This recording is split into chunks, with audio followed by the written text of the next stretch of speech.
You've been working hard, lots of sacrifice, late and long nights over the years, working towards one singular goal, owning an exotic, a supercar. But not just any supercar, a Lamborghini. So you head over to Chicago Motor Cars looking for one with low mileage. The problem being, it's not new enough to be covered by the factory warranty.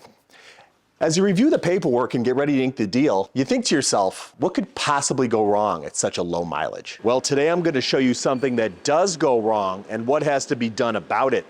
Specifically in the case of the Audi Lamborghini V10 platform. As far as exotics go, Huracans are known for being more reliable out of the supercars at a similar price point. Many owners even argue it's the most reliable supercar ever built. But let me know in the comments what you think the most reliable supercar is, and if the Huracan reliability hype is overblown.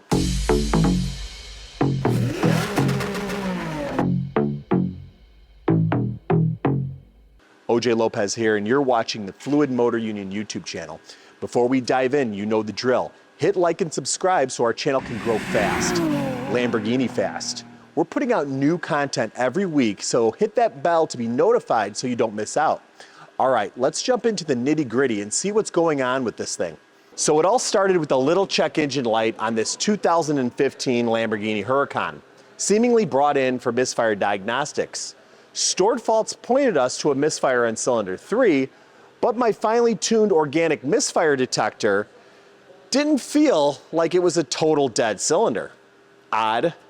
But regardless, we started with the basics, checking for spark, swapping plugs and coils. This produced no change. With the work done to access the spark plugs out of the way, we would typically like to check for fuel. However, these are direct injection engines and port injected as well. Lamborghini went to this dual injection system to lessen the emissions and carbon deposits that were plaguing many of the direct injection power plants. All of this is simply to tell you that checking for fuel is a bit more complicated. And for that reason, we jumped to checking compression first. And bingo, it was very, very low. Not good. As a shop, this is where things get difficult. Based on the compression test results, something was very mechanically wrong and causing the issue. And with that established, any fixes are going to be most likely astronomical in costs. And that's not even considering the Italian heritage. The tricky part is spending labor to discover the issue could be counterproductive. Like tearing off a cylinder head to find out that the engine block is unsavable. We might spend 20 plus hours pulling off the head just to find out the block is cracked. And that 20 plus hours still needs to be compensated for. But this is essentially wasted since we could have potentially sourced a replacement engine. This leaves you in a tough spot with the customer, asking for money for something that didn't aid in fixing the car. To give us an idea of how bad the damage might be, we used a borescope, a display with a long, flexible lens used to see what could be going on inside. Is the piston cracked? Does it look like there's major scoring on the cylinder walls? Etc., etc. The good news is that the borescope revealed no visible damage to the engine. But the bad news is we don't see any obvious problems. So we're going to have to proceed with removing the cylinder head to inspect the cylinder more closely. The diagnostics left us faced with a challenge, a mid-engine teardown that demands surgical precision. Removing the cylinder heads from the rear requires disassembling a labyrinth of hoses and wires and maneuvering heavy, awkward components. It's an automotive chess game. Intake manifold, direct injection fuel system, intricate wiring, every move is calculated. Releasing the fuel pressure, disconnecting exhaust manifolds, all critical steps in this intricate dance. The sheer volume of nuts and bolts, keeping them together and organized, just adds to the complexity of what needs to be done. Imagine the stakes, moving those massive cylinder heads across painted surfaces without a scratch. It's a meticulous process, a delicate tango with no room for error. This is more than engine disassembly. It's a symphony of expertise and caution, which is exactly why we make sure we've exhausted all diagnostic options before getting to this point. We don't take tearing into an engine lightly, especially on such a demanding piece of machinery. You have to respect these jobs because even the smallest mistake can be exponentially expensive. But that's just the territory that comes with the job of being an exotic repair technician. All right, so we got the Lambo's V10 cylinder head off, and on initial inspection, it doesn't appear that there's much wrong. I mean, let's take a look at this. Each of the combustion chambers appear to be more or less normal. Don't see any evidence of the valve kissing the piston or any damage like that, but sometimes there's more than meets the eye. And it might need a little bit of diagnostics beyond just a visual inspection to figure out what's going on. So when trying to diagnose a valve leak, there's a few ways to skin the cat. One of the proper ways we could do this is get this cylinder head perfectly level and flat, pour some sort of fluid into here and see which one of these leaks down. But I've got a bit of a trick that sometimes works, doesn't always, and I'll show you how that can help us out here. Now if you take a look at these cylinders, we're having a problem with compression on number 3, this one here. So let's take a look at these guys here. I'm going to take my pocket flashlight, I'm going to put it in on the intake side. No light, looks pretty sealed up. No light, looks pretty sealed up. No light, looks pretty sealed up. Watch this. You can see a slight bit of light that my naked eye couldn't catch. So we now have confirmed that this thing isn't sealing up, and that cylinder 3 is indeed a problem. We've either got a bent valve or some sort of sealing issue with the spring. So let's do a quick visual inspection of the spring. And if we take a look at the spring, this side of the intake, you can count every single one of those coils. But look what we have here on the other side. Doesn't look quite right. Seems to me like we're dealing with a broken spring.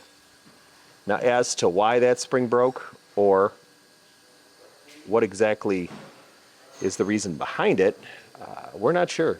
And now it brings up the question, do we replace just that spring and valve? Because even if we test these springs, it doesn't mean that there isn't some sort of fatigue stress in them that'll make itself apparent later on. So this is a decision we'll have to talk about with the customer and decide it over with him. But in this scenario where we have a major loss of compression in the cylinder, this is probably the best case scenario. I'm actually really happy to see this. This is going to save the customer potentially even a costly complete engine repair if we can get this cylinder to seal up again. And I'm pretty sure we can. We offered 3 routes for the customer to head in this situation. All of them have their own challenges as we don't have a great explanation as to why the spring broke in the first place.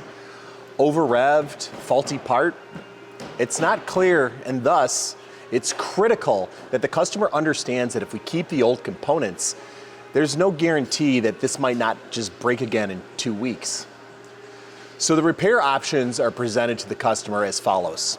Replace just the single damaged spring and valve in cylinder 3 and slap it back together. Second, replace all of the springs and valves with OEM. But if the mishap wasn't caused by the owner, does putting the same parts in mean that it could potentially happen again?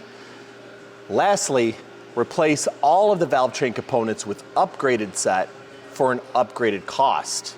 After doing some soul searching and weighing out his options, the customer opted to go with the performance upgrade. With future mods planned for this Huracan, something like maybe a turbo kit could only benefit from having the upgraded parts. The upgraded kit came from Huracan with valves, valve springs, and retainers. The valve springs were developed from a high-strength chrome silicone alloy that was heat-treated and stress-relieved. Strict quality control and cycle testing provide stability for extended life. The ability to rev far beyond the stock limiter and boost if the owner so chooses. The Huracan Competition Plus valves have a reputation as the industry's most reliable extreme duty valve. Huracan uses a special aerospace quality alloy known as EV8Z18 in the 2-step slow forging process to provide a high tensile strength. The valves are heat treated and stress relieved over an incredible 48-hour period, which supposedly increases their molecular integrity. These valves feature avionics quality hard chrome along with specially applied hardened valve tips. Precision CNC machined aerospace quality titanium retainers are also fully heat treated and finished to exacting tolerances, adding strength while offering a 40% reduction in overall conventional steel retainers. Less valve train weight and stronger components mean that the revs will come fast and easy. And that's something to get excited about. Hey, you want some jardiniere with that? You have jardiniere? Yeah, of course. Hopefully this video helped shed some light on a potentially disastrous issue that can affect the R8 and the Huracan platform. When we started looking into this project, we really couldn't find a lot of useful information online. And it seemed online reports from other owners have gotten completely blindsided by the issue.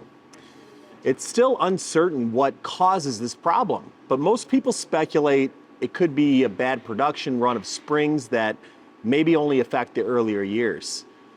But there's been no official statement from Lamborghini to confirm this. Maybe there will be a recall, or maybe this will be an issue that becomes more well-known, but it sullies the reputation of an otherwise fairly reliable supercar. Whatever the outcome, I'm glad we were able to help the customer make the right decision for himself and the value of the car. Painful? Yes, but it does put us in a position for some potential mods. Our Lambo exhausts are already world-renowned, but I'm itching to try something 180 degrees in a different direction. And with the engine apart, that might head us into the right direction for a wild project. What do you guys think? Now that you know this information, would you still spring for the chance to buy a Huracan or R8? Personally, I'd have a hard time not buying one of these without a third-party extended warranty, and that's just for peace of mind. That's a wrap on this week's video. Hit that like button and remember, ding the notification bell so you can stay up to date with the new drops. Until next time.